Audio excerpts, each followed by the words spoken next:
بسم اللہ الرحمن الرحیم، السلام علیکم۔ میں اسامہ زاہد ہوں اور ہمارے ساتھ آج موجود ہیں اسٹوڈیو میں اسد قاضی صاحب اور محسن شہزاد صاحب۔ اس وقت مڈل ایسٹ کی صورتحال آپ کے سامنے ہے اور خلیجی ممالک پہ بھی ایران کا جو اٹیک جاری ہے۔ اسرائیل اور ایران جنگ میں بہت سارے ایسے ممالک ہیں جو پس رہے ہیں، ان کے کیا قصور ہیں، کیا وجوہات ہیں، اس پہ بات کریں گے۔ دوسرا، پاکستان اور افغانستان کی جنگ جو ہے وہ بھی تھمنے کا نام نہیں لے رہی، اور پاکستان ایک نیوکلیر پاور ہے جبکہ افغانستان کے پاس کوئی مؤثر ہتھیار نہیں ہے، امریکی چھوڑے ہوئے ہتھیار ان کے پاس موجود ہیں۔ یہ ساری صورتحال پہ ہم بات کریں گے۔ سب سے پہلے بات کریں گے ایران اسرائیل جنگ پہ۔ ایران اسرائیل جنگ اس وقت جس فیز میں ہے اس میں اب کیا سچویشنز مزید جو ہے وہ ہمیں دیکھنے کو مل سکتی ہیں۔ کیا ایران کے پاس نیوکلیر پاور ہے؟ یہ بھی ابھی تک سمجھ نہیں آ سکا۔ ہو سکتا ہے کہ ایران پر اٹیک کر کے اسرائیل اور امریکہ بار بار جج کرنے کی کوشش کر رہا ہے کہ ان کے پاس کون کون سے ایسے مہلک ہتھیار ہیں۔ اسد قاضی صاحب ہمارے ساتھ موجود ہیں، محسن شہزاد صاحب موجود ہیں۔ اسد قاضی صاحب، کیا لگتا ہے آپ کو ایران کے پاس کوئی ایٹمی کوئی ویپن ہے؟ کیا ہو سکتا ہے سرپرائز؟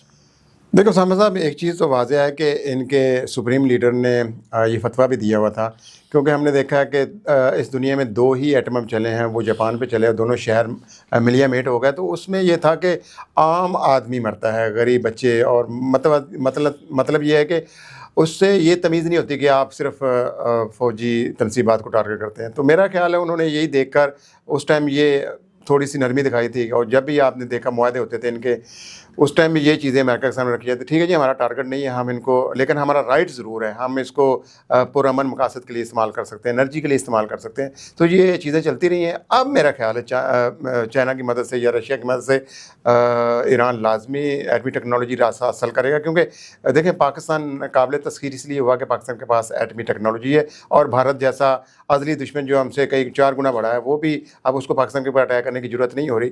تو اب چونکہ اسرائیل بھی ایٹمی طاقت ہے، امریکہ بھی ایٹمی طاقت ہے، تو میرے خیال ہے اب جو نئی لیڈرشپ آئے گی وہ فیصلہ کر چکی ہوگی، یا ان کے لیے کوئی خاص، کیونکہ یورینیم ان کے پاس آلریڈی ہے، افزودہ بھی ہوئی ہے، تو اب انہوں نے جسٹ اس کو آگے تھوڑا سا آگے پلان کو لے کے چلنا ہے، تو ان کے پاس ایٹمی ٹیکنالوجی آ جائے گی، کوئی زیادہ دور نہیں ہے ان کے لیے۔ محسن صاحب، رات کو تو پھر ایران نے سرپرائز ہی دے دیا، کلسٹر بم بھی پھینک دیا۔ ایران جو ہے نا اس وقت اس سچویشن پہ ہے کہ نہ کھیلیں گے نہ کھیلنے دیں گے۔ نہیں کھیلنے والی بات نہیں بھائی، ہم ڈوبے تو تمہیں بھی ڈوبے لے کے ڈوبے، وہی نا ہم ڈوبیں کھیل نہیں رہے، یہ ڈوب رہے ہیں، ہم تو ڈوب گئے ہیں۔ تو ہم آس پاس یہ جو عرب ممالک بیٹھ کے ہم پہ ہنس رہے ہیں نا، اور جو امریکہ کا ساتھ دیتے ہیں کہ ٹھیک ہے امریکہ صاحب تسی جان دیو جو کرنا کر دیو، تے اسی جانے میں نہیں جین دیں گے۔ تو بیسیکلی ایران اس وقت اس سچویشن پہ، ایران کا ظاہر ہے ایک اتنا بڑا لاس ہو گیا، اتنا بڑا ان کے لیے وہ صرف ایک ان کے سربراہ مملکت نہیں تھے، وہ ان کے روحانی پیشوا تھے۔ وہ پورے جتنی بھی ایرانی قوم ہے، جو شیعہ اہل تشیع پوری دنیا کے اندر، ایران میں، عراق میں، پاکستان میں، انڈیا میں، سب ان کو اپنا رہبر معظم مانتے ہیں، وہ ان کے نائب امام سمجھتے ہیں ان کو۔ وہ صرف ایک ملک کے سربراہ نہیں تھے، وہ ایک مسلک کے سربراہ تھے، جو مسلک پوری دنیا میں پایا جاتا ہے، اور اس کا آپ نے چشم دید جو مناظر ہے وہ پوری دنیا میں دیکھ لیں۔ جب ان کا انتقال ہوا، ان کی شہادت ہوئی، پورے پاکستان میں، انڈیا میں، ہر جگہ پہ آپ کو جو ہے وہ لوگوں نے احتجاج کرتے ہوئے نظر آ گئے۔ تو اس لیے ان کا بہت بڑا نقصان ہوا ہے ایران کا۔ تو ایران اس وقت اس سچویشن پہ ہے کہ انہوں نے بدلہ لے کے چھوڑنا ہے۔ ابھی تک انہوں نے میرا جنازہ بھی نہیں کیا کہ ہم بدلہ لیں گے تو بعد میں جنازہ انہیں دیں گے۔ تو باقی ایک بات تو کلیئر ہے کہ اس وقت امریکہ کا اور ٹرمپ کا جو رجیم چینج پلان تھا نا، وہ الٹا پڑ گیا۔ ان کا پلان تھا کہ جناب پچھلے 36 سال سے ایک بندہ ملک پہ مسلط ہے، یہاں پر ڈیموکریسی نہیں ہے، یہاں پر جو ہے وہ ہے اپنا ڈکٹیٹرشپ یہاں پہ ہے، یہ ڈکٹیٹر 36 سال سے بیٹھا ہوا ہے، اس کو ہٹائیں گے تو عوام خوشی سے باہر نکل آئے گی، یار واہ اس کو ہٹا دیا، اب یہ رستے سے ہٹ گیا، اب عوام نکلے گی، رضا شاہ پہلوی کو ہم سربراہ مملکت بنوا دیں گے، اپنی حکومت خود بخود بنا دیں گے۔ تو یہ پلان تو سارا الٹا پڑ گیا۔ جب ان کا انتقال ہوا، بجائے وہاں کے ان کے خلاف لوگ نکلتے، جو ان کے حق میں لوگ تھے، وہ کروڑوں لوگ نکلے اور رونے لگ گئے، اور ایسے ایسے مناظر تھے کہ وہ بجائے اس کے اس حکومت کا مرال ڈاؤن ہوتا، ان کا مرال مزید اپ ہو گیا۔ اچھا، اس میں ایک چیز میں ایڈ کر دوں محسن، کہ اب رات کو ڈسکس ہو رہا تھا کہ یہ اٹیک جو ہیں ہو رہے ہیں اسرائیل پہ، خلیجی ممالک پہ، کنٹرول کون کر رہا ہے؟ اب یہ میرے پاس جو انفارمیشن آئی ہے، جتنے بھی کمانڈرز تھے، جتنے بھی نیچے کمانڈ کر رہے تھے تمام فورسز کو، میزائل فورس ہے یا بم فورس ہے، جتنی بھی فورسز ہیں ان کی، جن کے پاس جو کچھ موجود ہے، ان کو یہ کہا گیا تھا کہ جب اعلیٰ قیادت پہ اٹیک ہوگا، جب ساری قیادت ختم ہو جائے، آپ نے جہاں جہاں آپ کو نشانہ ملے آپ نے مارنا ہے، ٹھیک ہے. اب وہ فری ہینڈ ہو چکے ہیں، سارے جتنی بھی کوڈز ہیں ایران کے اندر اس وقت فری ہینڈ ہیں. اب یہ سلسلہ تھم نہیں سکتا کیونکہ کنٹرول کرنے کے لیے وہ موجود نہیں. اپنی اپنی جگہ پہ سبھی کو یہ کمانڈ دے دی گئی تھی، قیادت ساری گئی ہے، آپ نے جانا. اور جتنی بھی قیادت اس وقت، جتنے بھی کوڈز کی قیادت ہے، وہ ساری آیت اللہ خامنہئی کی مرید ہے باقاعدہ طور پہ. تو یہ سلسلہ تو پھر نہیں سمجھ میں آتا، یہ بالکل نہیں تھم سکتا. نہیں دیکھیں اسامہ، دو چیزیں تھیں نا کہ ان کا بیان تھا ان کے سپریم لیڈر کا کہ جب مجھے مار دیا جائے تو پھر آپ نے ان کو کسی کو نہیں چھوڑنا. تو وہ آرڈر تھا. پہلے کیا ہوتا تھا، پہلے کوئی بھی اٹیک کرنا ہوتا تھا تو سپریم لیڈر کی مشاورت اجازت ہوتی تھی، بس ان کا حتمی فیصلہ ہوتا تھا. لیکن وہ کہیں نہ کہیں ہمدردی دکھاتے تھے. اب آپ دیکھ رہے ہیں دبئی کی UAE کی طرف سے بھی ایک بیان آیا کہ ہم اٹیک کریں گے، اور سعودی عرب کے اوپر بھی متنازعہ چیزیں آ رہی ہیں لیکن سامنے ابھی تک نہیں آئی. پاکستان کے اندر بھی اگر دیکھا جائے تو فیلڈ مارشل کے ساتھ ایک بیان منسوب کیا جا رہا ہے کہ اگر اسرائیل جو ہے وہ ایران کے اوپر ایٹمی حملہ کرتا ہے تو ہم بھی اسرائیل کے اوپر ایٹمی حملہ کر دیں گے. تو میرا خیال ہے ان چیزوں کو آپ کھل کر سامنے آنا چاہیے. جب ایران نے کوئی دید لحاظ نہیں کیا کسی کا، تو اب میرا خیال ہے سعودی حکومت کو بھی فیصلہ کرنا چاہیے کہ ان کو کس کے ساتھ کھڑا ہونا ہے، اسرائیل کے ساتھ کھڑا ہونا ہے، امریکہ کے ساتھ کھڑا ہونا ہے، یا ایران کے ساتھ کھڑے ہونا ہے. کیونکہ اب تو چیزیں واضح ہو گئی، ایک لائن کھنچ گئی ہے. دیکھیں ایران نے بھی نہیں، دیکھیں افغانستان کی طرف سے بیان آ گیا، وہ بھی کھل کر اب ایران کی حمایت کر رہا ہے. اس کے علاوہ باقی مسلم امہ کو بھی اب فیصلہ کرنا ہے، وہ اسی کا اجلاس بلا لے. دیکھیں عرب ممالک چھوٹے چھوٹے ایسے ملک میں ایک شہر ہے. آپ دیکھیں UAE کے کیا ہے، چھوٹے چھوٹے شہر ہیں. تو جب سلطنت عثمانیہ کا خاتمہ کیا گیا تو ان چھوٹے چھوٹے پپٹس کو بٹھا دیا گیا اور یہ پورا نظام چلا رہے تھے. تو آپ بتائیں UAE جو ہے وہ یشو کے اڈے نہیں تھے. اب دیکھیں پوری دنیا وہاں رول رہی ہے. تو سب سے زیادہ نقصان عربوں کا ہی ہونا ہے، اور حدیث سے بھی یہ چیزیں ثابت ہو چکی ہیں. تو اب دیکھتے ہیں یہ لوگ اب آگے موت کو آواز دیتے ہیں، آگے تباہی کو آواز دیتے ہیں، یا کہیں نہ کہیں مصالحت کر کے، مشاورت کر کے اپنے آپ کو طاقتور کرتے ہیں اور مسلمان یکجا ہو کر خاص طور پر اسرائیل اور امریکہ کے خلاف اگینسٹ کھڑے ہو جائیں. نہ جنگ نہ کریں، صرف ان کو ایک پیغام دے دیں کہ اب بس اب آپ کے پلان پورے عرب ممالک جو ہیں ان کا قصور بھی تو ہے نا. خاموشی کا مطلب بھی تو اقرار ہوتا ہے نا، نیم رضامندی ہوتی ہے. تو یہ رضامندی ہے نا یہ. بلکہ اب تو خبریں یہ بھی چل رہی ہیں کہ MBS نے جا کے ٹرمپ کو کہا ہے، صرف نیتنیاہو نے نہیں کہا، MBS نے بھی کہا کہ آپ ان کا رجیم چینج کریں. نہیں یار، یہ خبریں چل رہی ہیں نا. اس پر ابھی تک کوئی خاص بیان نظر نہیں آیا. یہ ان کی ایک وہاں سے پریس ریلیز آتی ہے یا ایک میڈیا کے اوپر خبر آتی ہے، اس کو اتنا پروموٹ کیا جاتا ہے. تو اس کا مطلب میں اس کے پیچھے کوئی سازش کا عنصر دیکھ رہا ہوں. دیکھیں جب نہیں سمجھتے لیکن خاموشی تو ہے نا. نو دیکھو ابھی تک وہ حالات کو سمجھ رہے ہیں. کیونکہ دیکھیں محمد بن سلمان آ کے بھی بیان بھی تو دے سکتا تھا کہ بھائی میرا اس میں کوئی لنک نہیں ہے، اس کا جوڑا جا رہا ہے نا. تو کہتا کہ میرا تو کوئی لنک نہیں، میں تو بلکہ اظہار تعزیت کرتا ہوں، آ کے تعزیتی بیان دے دیتا.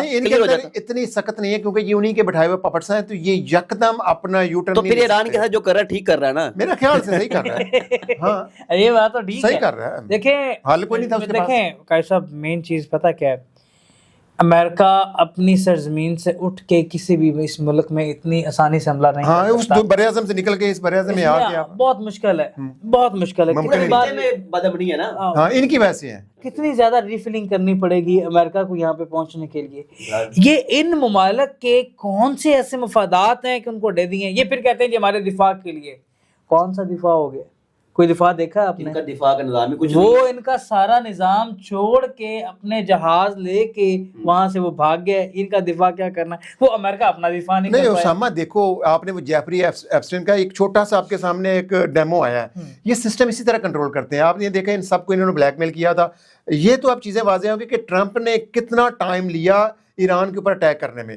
تو وہی سے آپ کو کچھ نہ کچھ اندازہ ہونا چاہیے، اور ڈاٹس کو آپ کنیکٹ کریں گے تو آپ کو پتہ چلے گا کہ وہ مجبوری میں آیا. اور پینٹاگون نے خاص طور پر کہہ دیا تھا کہ بھئی آپ اٹیک نہ کریں، آپ کو بہت مار پڑے گی. اور ہمیں اندازہ ہی نہیں ہے کہ ایران کے پاس کتنی ٹیکنالوجی ہے، کس لیول کی ہے، کتنے میزائل ہیں، اور پھر اس کے بعد یہ ہمیں کس طرح ریئیکشن آئے گا. اور پھر جب انہوں نے آیت اللہ خمینی کو شہید کیا تو اس کے بعد تو اب یہ ان کی برداشت سے باہر ہو چکا ہے. اب تو 30 سال جو ہے 30 سال ہی دفاع کے اوپر. دیکھو انہوں نے یہ تو آپ مانے نا کہ اسرائیل اپنے نظریے پر قائم تھا اور وہ گریٹر اسرائیل بنانے کے لیے پلان کر رہا تھا، اور مسلم مسلم امہ میں صرف ایران تھا جو ان کے اگینسٹ امام مہدی کے انتظار میں، کیونکہ یہ دجال کے انتظار میں ہیں، وہ امام مہدی کے انتظار میں تھے، تو وہ اپنی تیاری میں لگے رہے. باقی پوری مسلم امہ تو عیاشی میں تھی، ہماری حکمران میں عیاشی میں لگے رہے. ایسا میں یہاں پہ لازمی لنک کروں گا، مسلمانوں کو بہت زیادہ چورن بیچا جاتا رہا مختلف طرح کا. یہاں بھی ایران جو ہے وہ امریکہ کا پٹھو ہے، یہ ملے ہوئے ہیں، یہ اوپر سے لڑ رہے ہیں اندر سے. میری مذہبی رہنماؤں سے ملاقات ہوتی تھی، وہ یہی کہتے تھے کہ یار آپ کیسے سمجھتے ہیں کہ ایک دوسرے کے خلاف ہے؟ مطلب ایسے یہ ایک دوسرے کے خلاف ہے ہی نہیں. آپ کو یہ تو آپ کو پاگل بنایا جا رہا ہے. یہ اندر سے ایک ہیں، اتنے اندر سے.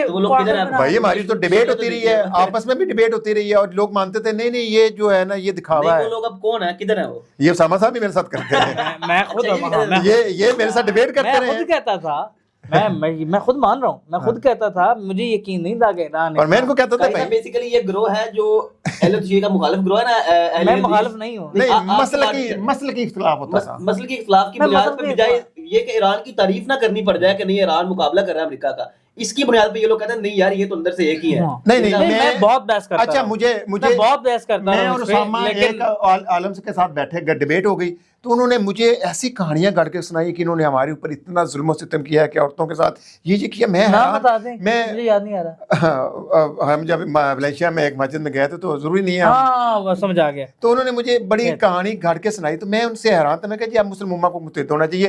جب اسرائیل کہیں تفریق نہیں کر رہا ہے شیعہ اور سنی میں یا وہابی میں یا دیوبندی میں یا اہل حدیث میں، تو کم از کم مسلمانوں کو اس چیز کا خیال رکھنا چاہیے کہ جب دشمن مشترکہ ہے تو اس دشمن کو پہلے ہٹا لیں، پھر آپسی اختلافات تو بعد میں بھی ہم حل کر سکتے ہیں. لیکن مولانا عبدالعزیز کا آج بیان آیا ہے، میں اس کو بڑا مانتا ہوں، ہم اس کو بڑا انتہا پسند سمجھتے ہیں، اپریشیٹ کرنا چاہیے. تو لال مسجد سے یہ بیان آیا ہے کہ ہم ایران کے ساتھ نہیں اپریشیٹ کرنا ہے. تو جب اب مسلم امہ کو ایک آیت اللہ خامنئی صاحب کا بھی ایک کلپ مسلم امہ کو متحد کر گیا، ان کا ایک کلپ چل رہا تھا، ابھی وہ ان کا تو انتقال ہو گیا نا، وہ اس سے پہلے ان کا کلپ ہے کہ یہ شیعہ سنی تو ہمارے بھائی ہیں، تو ہم تو اس چیز پہ عمل کرنا بھی نہیں چاہتے کہ شیعہ سنی آپس میں لڑیں. خامنئی صاحب کا یہ بیان ہے، وہ کہتے ہیں یہ تو برٹش نے ہمیشہ سے یہ چیز کھیلی ہے کہ ڈیوائڈ اینڈ رول، ان کو تقسیم کرنے پہ حکومت کرو. تو ہم نے اس پہ عمل نہیں کرنا. ہم تو نہیں چاہتے کہ ہم اپنے سنی بھائیوں سے لڑیں. ان کی طرف سے ہسٹری پہ جانا چاہیے. شیعان علی تو میں سمجھ لیں کہ بنو سب سے پرانا فرقہ ہے. عثمانی غنی سے مطلب سلطنت عثمانیہ سے پہلے بنو امیہ کی سلطنت تھی، اس سے پہلے خلافت راشدہ میں اختلافات کہاں پہ ہوئے؟ جب حضرت عثمان کی شہادت ہوئی حضرت رضی اللہ تعالیٰ عنہ کی. تو یہ چیزیں اب دیکھ رہی ہیں. تو جو اہل حدیث باقی دیوبند یہ فرقے جو ہیں یہ تو 200-250 سال پہلے کے ہیں، یہ تو 100-150 سال کہہ لینا آپ. تو اس سے پہلے تو سارا اہل سنت سب ایک ہی فرقہ تھا، مسلمان تھے. اہل سنی اہل تشیع ہے نا، دو ہی. خاص جب بھی محرم آتا تھا تو لوگ سبیلے بھی لگاتے تھے شیعان کے لیے، تو یہ نفرت پیدا کی گئی. تو جب یہ سلطنت یہ سوچی سمجھی سازش ہے، یہ 20-30 سال کی محنت ہے، اس کے بعد یہ سارا کچھ ہوا ہے. اب پھر کلیئر ہوئی نا، ہم لوگ ماننے کو تیار نہیں تھے. بالکل. یہ جو میں دو باتیں کروں گا یہاں پہ.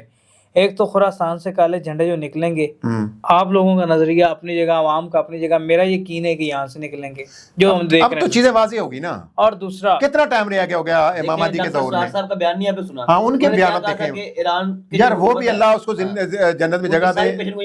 ہاں اس کو کم از کم میں نے تو بڑی تنقید کی ہے ان کے اوپر، لیکن یہ ہے کہ اس بندے کا ہم پڑھتے ہیں. نہیں ڈاکٹر صاحب انبلیویبل، بہت اعلیٰ شخصیت. اچھا ایک چیز میں ایڈ کر دوں، انہوں نے کہا کہ امام مہدی آنے والے ہیں تو ایران کی قوم کہتی کہ ہم تب تک بیٹھے رہیں، ہم نے کچھ ان کے آنے کی تیاری تو کرنی ہے. انہوں نے کی، اس کا مطلب یہ ہے انہوں نے کہا امام مہدی جہاں تک میرے نزدیک پیدا ہو چکے ہیں اور کبھی ظہور ہو سکتا ہے، ان کے اپنی ایک مائنڈ. اچھا چلے اس پہ اختلاف کیا جا سکتا ہے. امریکہ اور اسرائیل یہ بیچارے ڈر رہے تھے کہ ایران کے پاس ایٹم میں بم ہے اور ان پہ پھینک دے گا.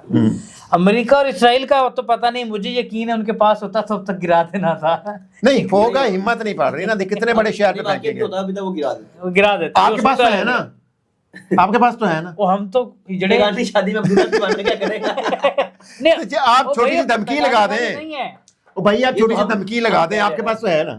آپ اپنے انڈیا کو ناکو چنے چبوائے، انڈیا اور اسرائیل ایک ہی ہیں. تو کم از کم یہ چیز تو آپ بلیو کریں کہ جب مودی وہاں پر گیا اس کے بعد اٹیک ہوئے، یہ جو سمجھ لیں کہ اتحاد بن رہا ہے. اب تو اب مسلم امہ کو ایک لائن ڈرا کرنی ہے، 2 بلاکس بننے ہیں.